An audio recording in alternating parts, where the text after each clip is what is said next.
নমস্কার বন্ধুরা, গ্রিনপ্লাই gardens YouTube চ্যানেলে আপনাকে স্বাগত জানাই। বন্ধুরা, মাটি ছাড়া হাইড্রোপনিক পদ্ধতিতে শুধুমাত্র জলে কিভাবে ধনেপাতা চাষ করা যায়, তাও সারা বছর, সেই নিয়ে আমি আজকের ভিডিওতে তুলে ধরেছি। তবে বন্ধুরা, ভিডিওটির ধাপে ধাপে অনেক গুরুত্বপূর্ণ বিষয় তুলে ধরা হয়েছে, যা খুব তাড়াতাড়ি ধনেপাতা গাছকে বৃদ্ধি করা সম্ভব। তাই বন্ধুরা, ভিডিওটি শেষ পর্যন্ত মনোযোগ দিয়ে দেখবেন আর আমার এই চ্যানেলটি সাবস্ক্রাইব করে পাশে বেল বটনে ক্লিক করে রাখবেন। তবে চলুন বন্ধুরা, ভিডিওটি শুরু করা যাক। বন্ধুরা, আমি এখানে কিছু ধনেপাতার বীজ নিয়ে তা একটি সুতির কাপড়ে মুড়ে একটি বাতাসশুদ্ধ বক্সে ভরে রেখেছিলাম। দেখুন, ঠিক 4 দিন পর অধিকাংশ বীজগুলোই অঙ্কুরিত হয়েছে। আপনারাও বীজগুলোকে প্রথমে এভাবে এই পদ্ধতিতে অঙ্কুরিত করে নেবেন, তবে দেখবেন খুব তাড়াতাড়ি ধনেপাতা হারভেস্টিং করতে পারবেন। এরপর বন্ধুরা, হাইড্রোপনিক পদ্ধতিতে অর্থাৎ জলে ধনেপাতা চাষ করার জন্য এমন একটি ঝুড়ি প্রয়োজন হবে, যার অসংখ্য ছিদ্র থাকবে। এমন একটি ঝুড়িকে চয়ন করতে হবে। এরপর বন্ধুরা, প্রয়োজন হবে 4 থেকে 5টি টিস্যু পেপার। এখন এই টিস্যু পেপারটি প্রথমে ঝুড়িতে এভাবে বসাতে হবে। টিস্যু পেপারটি ঝুড়িতে বসানোর পর এটিকে জল দিয়ে একটু ভিজিয়ে নিতে হবে।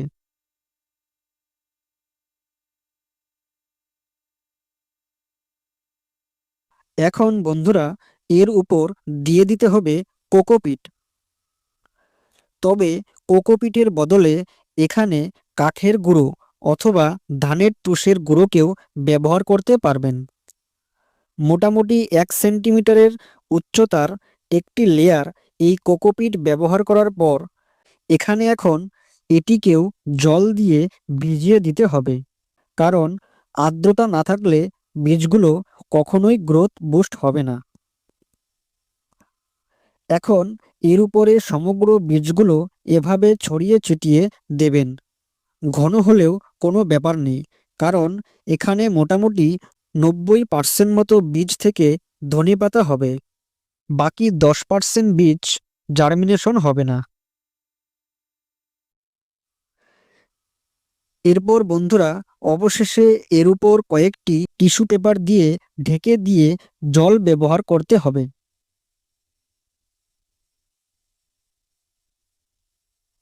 এরপর এখন একটি বালতিতে পর্যাপ্ত জল নিয়ে নিতে হবে। ঠিক ততটা জল যতটা জলে এই ঝুড়ির নিচে ব্যবহার করা টিস্যু পেপারটি ও তার ওপরের কোকোপিটের লেয়ারের কমপক্ষে হাফ লেয়ার পর্যন্ত এই জলটি স্পর্শ করতে পারে।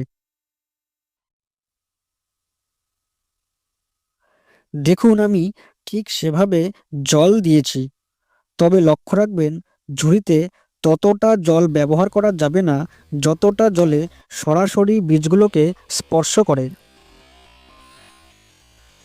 এখন এটিকে একটি হালকা ছাওয়াযুক্ত স্থানে রাখতে হবে আর নিচের এই জলটি 2 দিন পর পর বদলাতে হবে। দেখুন, 5 দিন পর বীজগুলোর অঙ্কুরিত অংশ অনেকটা বৃদ্ধি পেয়ে প্রথম সবুজ পাতা বের হয়েছে। আর নিচে দেখুন, 2-4টি শিকড়ও দেখা যাচ্ছে। এখন এই ওপরের টিস্যুগুলোকে ফেলে দিতে হবে। এই টিস্যুগুলোর আর কোনো প্রয়োজন নেই। এরপর 16 দিন পর আপডেট দেখুন, ধনেপাতাগুলো অনেকটা বৃদ্ধি পেয়েছে আর নিচে অসংখ্য শিকড় দেখা যাচ্ছে। এখন বন্ধুরা, এই ধনেপাতাগুলোকে খুব দ্রুত বৃদ্ধি ও পুষ্টির যোগান দিতে আমি এখানে ব্যবহার করছি কিছু ডিমের খোসার গুঁড়ো। এই ডিমের খোসায় থাকে ক্যালসিয়াম, ম্যাগনেসিয়াম, মলিবডেনাম সহ একাধিক পুষ্টিমূল্য, যা গাছের বৃদ্ধিতে সাহায্য করে। এরপর এরই সাথে এই জলে ব্যবহার করতে হবে হাফ চামচ পরিমাণ এনপিকে 19-19-19।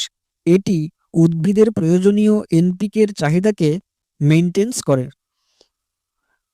এই দুটো উপাদান প্রয়োগের পর এখানে আবার এই ঝুড়িটিকে বসিয়ে দিলাম। আমি প্রতি 2 দিন পর পর ঝুড়িতে নতুন করে জল রিফিল করেছি। এরপর বন্ধুরা দেখুন 12 দিন পর আপডেট। ধনেপাতাগুলো অনেকটা বড় হয়ে গিয়েছে। এখন এগুলোকে অনায়াসেই হারভেস্টিং করা যাবে। নিচের শেকড়গুলিও অসম্ভব লম্বা হয়েছে। কেবলমাত্র জলেই কি সুন্দরভাবে 7 ডিসেম্বর থেকে 13ই জানুয়ারি অর্থাৎ মাত্র 37 দিনেই কিভাবে ধনেপাতা চাষ করা হলো তা ভিডিওতে আপনারা অবশ্যই দেখতে পেলেন।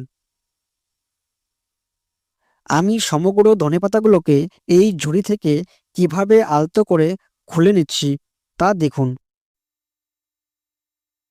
এখন একটি কাঁচির সাহায্যে পাতাগুলোকে এভাবে হারভেস্টিং করে নেব যাতে নিচের শেকড়গুলো থেকে যায় আর আমরা কেবলমাত্র সুন্দর পরিষ্কার ধনেপাতাগুলোকেই পাই।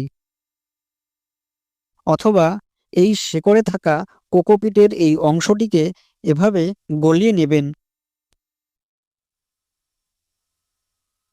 এই দেখুন বন্ধুরা, এই হলো ফ্রেশ ধনেপাতা। এভাবে অসংখ্য ঝুড়িতে 12 মাস এই পদ্ধতিতে ধনেপাতা চাষ করা যায়। তবে বন্ধুরা, আজকের এই ভিডিওটি ভালো লাগলে একটি লাইক করে দেবেন আর কোনো বিষয়ে মন্তব্য থাকলে কমেন্ট বক্সে তা জানাবেন আর চ্যানেলটি সাবস্ক্রাইব করে রাখবেন।